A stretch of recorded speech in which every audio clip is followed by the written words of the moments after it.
नमस्कार दोस्तों, recently finance मंत्रालय द्वारा एक ऑफिशियल गैजेट निकाला गया जिसके अंदर बताया गया कि क्रिप्टो करेंसी को prevention of money laundering act के अंदर लाया जाएगा। अब इसकी वजह से क्या असर क्रिप्टो करेंसी के ट्रेड के ऊपर पड़ सकता है? क्रिप्टो करेंसी क्या इसकी वजह से बैन हो जाएगी या और ज्यादा रेगुलेटेड हो जाएगी? रेगुलेटेड होगी तो किस तरीके से होगी और ये कारण क्या है कि उसे पीएमएलए के एक्ट के अंदर लाया गया? उन सारी चीजों को मैं शुभेंद्र सिंह चौहान इस सेशन के अंदर डिस्कस करूंगा। बट उसके पहले आप लोग मेरे साथ मेसा10 टेलीग्राम ग्रुप के ऊपर जुड़ सकते हो। मेरे क्लास की अपडेट, पीपीटी, पीडीएफ सब कुछ आपको हमें मिल जाता है। इसके अलावा रोज सुबह 8 बजे द हिंदू एसएससी क्लास मेरे द्वारा पासवर्ड चैनल के ऊपर लाइव ली जाती है। आप वहां पर ही मेरे साथ में जुड़ सकते हो। अगर आप लोग को अनअकैडमी का सब्सक्रिप्शन लेना है, बहुत अच्छा मौका है। 20% तक का डिस्काउंट जो वो अनअकैडमी द्वारा दिया जा रहा है आपको सब्सक्रिप्शन के ऊपर। अगर आप लोग कोड यूज करोगे SRC10, तो SRC10 कोड का यूज करने के बाद में आप लोगों को मेरे द्वारा 1-on-1 मेंटरशिप भी मिलेगी। याद रखना SRC10 के अंदर कोई स्पेस नहीं है, ठीक है। अब दोस्तों, क्रिप्टो करेंसी को पीएमएलए के अंदर क्यों लाया गया उसके पहले कहानी समझो, जिससे सारी लिंकेज जो है वो आपके क्रिएट हो जाएंगे। बात कुछ ऐसी है कि 2008 के अंदर हुआ एक फाइनेंशियल क्राइसिस अमेरिका में, जिसके बाद में एक ग्रुप था एनार्किस्ट ग्रुप, जिसको लग रहा था कि ये जो फाइनेंशियल क्राइसिस आया था अमेरिका में, उसका असर पूरे वर्ल्ड के ऊपर इस वजह से पड़ा क्योंकि पूरे वर्ल्ड की करेंसी जो है वो सेंट्रलाइज है। क्यों ना हम लोग एक डिसेंट्रलाइज करेंसी बनाए। जिसके बाद में एक व्यक्ति था संतोषी, कौन था पता नहीं, कहां से आया था पता नहीं, पर उसने बिटकॉइन बनाया। उसने एक डाटा पजल बनाया, जिस डाटा पजल के अंदर उसने कुछ नंबर ऑफ बिटकॉइन डाल दिए। उसके बाद लोगों ने इस डाटा पजल से कंप्यूटर के जरिए बिटकॉइन निकालने शुरू किए, पर बिटकॉइन का अमाउंट जो है वो लिमिटेड था। जैसे जैसे बिटकॉइन का अमाउंट कम होता जाता है इस डाटा पजल में से, वैसे वैसे बिटकॉइन को निकालना और ज्यादा मुश्किल होता जाता, और वैसे वैसे बिटकॉइन जो है वो और ज्यादा महंगा होता चला गया। अब एक व्यक्ति आज के समय में बिटकॉइन किस किस तरीके से ले सकता है, थोड़ा सा वो समझो। क्रिप्टो करेंसी किस किस तरीके से ले सकता है, थोड़ा सा वो समझो। सबसे पहला तरीका होता है कि वो जो डाटा पजल है उसके अंदर से माइनिंग करके, पर मैंने बताया कि वो धीरे धीरे करके अब मुश्किल होता जा रहा है, जिसके कारण से कई सारे लोग क्या करते हैं, ऐसे ढेर सारे सीपीयू लगाते हैं घर में और कुछ बिटकॉइन निकाल पाते हैं, जिसकी वजह से इलेक्ट्रॉनिक वेस्ट, एनवायरमेंट में पॉल्यूशन, डीजल, पेट्रोल, इलेक्ट्रिसिटी, ये सब वेस्ट होता है। ऐसी कंडीशन में ईरान ने इस कारण से बिटकॉइन को बैन कर दिया था। क्रिप्टो करेंसी आप इस तरीके से भी खरीद सकते हो, जैसे आपने क्या किया, जैसे मैंने आपको कोई सर्विस दी, बदले में आपने मेरे को पेमेंट कर दिया बिटकॉइन के अंदर, या कुछ भी एक्सचेंज हुआ उसके अंदर आपने बिटकॉइन में पेमेंट कर दिया, ये भी किया जा सकता है। पर मैंने क्या बताया कि जो बिटकॉइन बनाया गया था ये एनार्किस्ट ग्रुप के द्वारा बनाया गया था डिसेंट्रलाइज तरीके से, जिसके ऊपर गवर्नमेंट का कोई रेगुलेशन नहीं था। जब गवर्नमेंट का कोई रेगुलेशन नहीं है तो फिर टैक्स वगैरह लगाने में दिक्कत आएगी। साथ में अगर आपके साथ में कोई भी हादसा हो जाता है या किसी भी रूप से आपके साथ में फ्रॉड हो जाता है तो कोई भी कंज्यूमर प्रोटेक्शन एक्ट नहीं लग पाएगा अगर आप इस तरीके के एक्सचेंज कर रहे हो करेंसी के अंदर, क्रिप्टो करेंसीज के अंदर, क्योंकि वो डिसेंट्रलाइज है, गवर्नमेंट द्वारा रेगुलेटेड नहीं होती थी।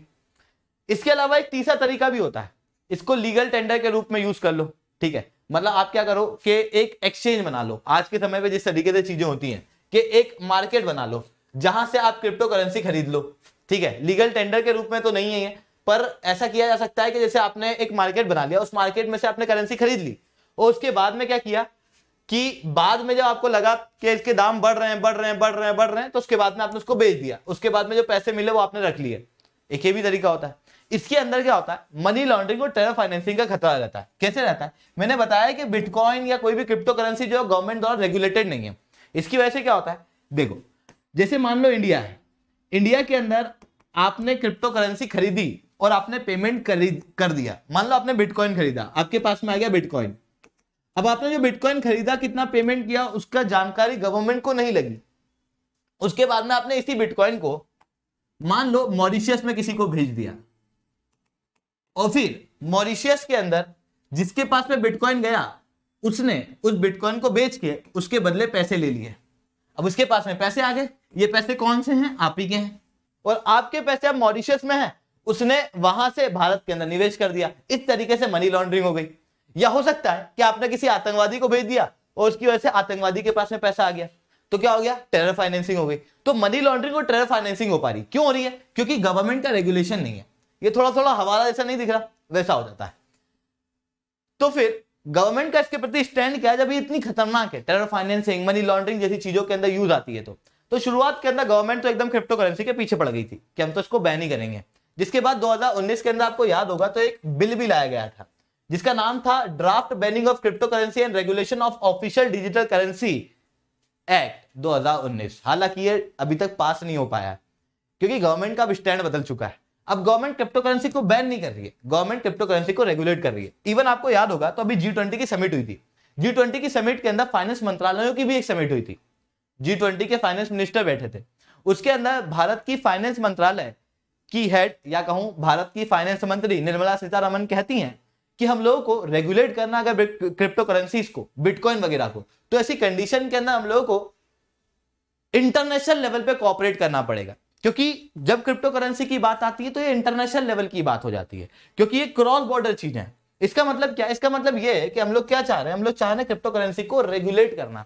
इवन पिछला बजट आपको याद होगा, पिछले बजट के अंदर 30% टैक्स और 1% TDS लगाया गया था। TDS क्या है? रेगुलेशन के लिए है, ठीक है। गवर्नमेंट ने ये क्लियर किया था, इसका मतलब ये नहीं है कि इसके पास में, बिटकॉइन के पास में या कोई भी क्रिप्टो करेंसी जो है वो भारत के अंदर लीगल है ना, टैक्सिंग किया गया है, बस इतना हुआ है ना। तो ये सारी चीजें जो है भारत सरकार द्वारा की जा रही है, मतलब भारत सरकार का अब स्टैंड किया कि पूरी तरीके से बैन नहीं किया जाए बल्कि रेगुलेट किया जाए। और वो बात सही भी है, क्योंकि दिक्कत इसकी नहीं है क्योंकि क्रिप्टो करेंसी काम कर रही है, दिक्कत इसकी है कि क्रिप्टो करेंसी अनरेगुलेटेड है, उसकी वजह से वो टेरर फाइनेंसिंग, मनी लॉन्ड्रिंग इसमें यूज आ रही है। अगर अभी भी हम लोग उसको बैन कर देंगे तो वो ऑलरेडी गवर्नमेंट के रेगुलेशन में नहीं है, तो पूरी तरीके से बैन नहीं हो पाएगी, डार्क वेब वगैरह के अंदर बिकेगी वो। तो फिर क्या किया जाए?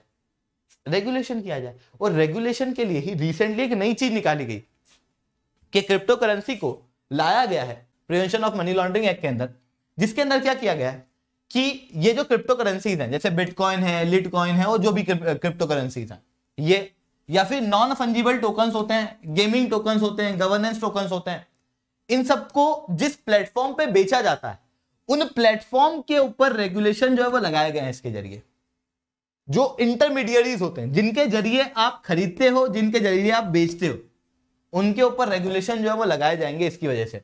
अब इससे होगा क्या कि जैसे आपने क्रिप्टो एक्सचेंज या कोई भी इंटरमीडियरीज है, ये क्या कर पाएंगी? केवाईसी करने की जिम्मेदारी इनको दी जाएगी। मतलब कोई भी व्यक्ति जो इनके ऊपर आएगा और बिटकॉइन को खरीदेगा, उन्हें यहां पर केवाईसी करना पड़ेगा, नो योर कस्टमर करना पड़ेगा, ठीक है, ताकि क्या हो, किसने क्रिप्टो करेंसी खरीदी, किसने बेची, उसकी जानकारी जो है सरकार के पास में रहे, रेगुलेशन रहे। दूसरा, यहां पर यह कहा गया कि अगर कोई भी ट्रांजैक्शन ऐसा लगे इंटरमीडियरी को या क्रिप्टो एक्सचेंज को जो सस्पिशियस है, सस्पिशियस एक्टिविटी दिखे, तो उसकी जानकारी फाइनेंशियल इंटेलिजेंस यूनिट को दी जाए।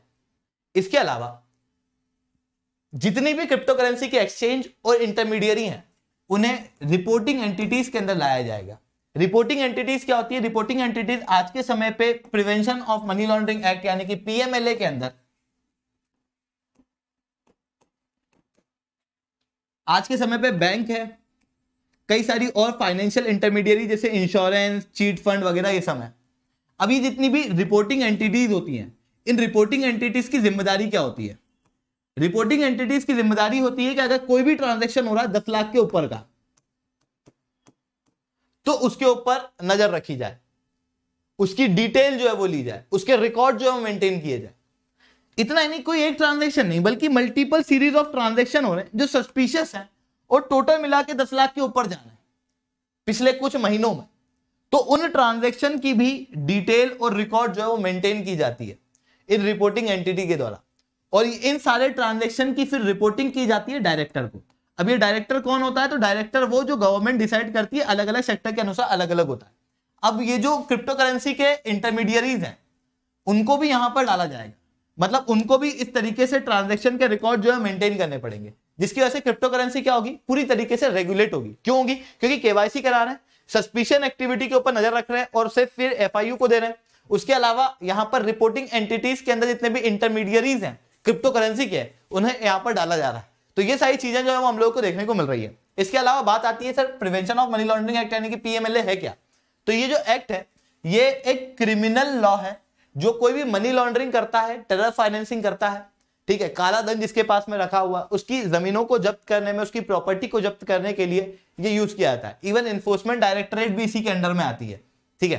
तो ये चीज हम लोग को यहाँ पर देखने को मिलती है। तो दोस्तों आज के लिए इतना ही रखते हैं। लेक्चर अच्छा लगा है तो लाइक करो, लेक्चर बहुत अच्छा लगा है तो SRC10 कमेंट करो। अगर आप लोग को अनअकैडमी के ऊपर सब्सक्रिप्शन लेना है तो आप लोग कोड यूज कर सकते हो SRC10, जिसके बाद में आप लोगों को मेरे द्वारा 1-on-1 मेंटरशिप मिलेगी, साथ में आप लोगों को 20% तक का डिस्काउंट भी मिलने वाला है। तो जाओ सब्सक्राइब करो, SRC 10 कोड का प्रयोग करो। आज के लिए इतना ही दोस्तों, जय हिंद जय भारत।